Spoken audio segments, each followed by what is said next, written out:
if that weren't the case, we wouldn't see activity like what we're seeing with the 8A and woman owned small business program going under scrutiny as the new administration comes in. And they need our disabled veterans back into service because we're looking to revitalize our supply chain to support an integrated, a converged warfighting system.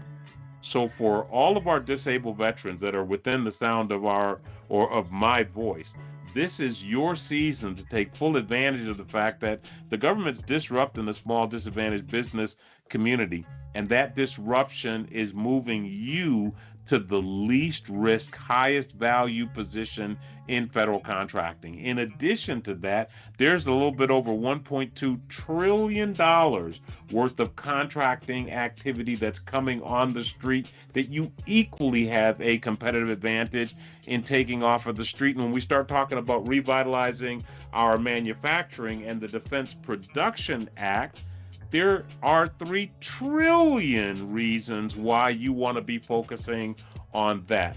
But here is the underlying principle. In order to take advantage of those first 3 bullets, you got to have the know-how.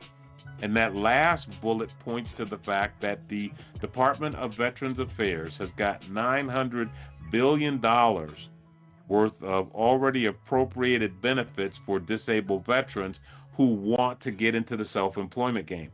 And so for those of you who are disabled veterans and want to get into the self-employment game, you have the benefit or the ability to take advantage of, and why isn't my system changing? There it is. You have the ability and benefit to take advantage of these existing settled components of law and policy.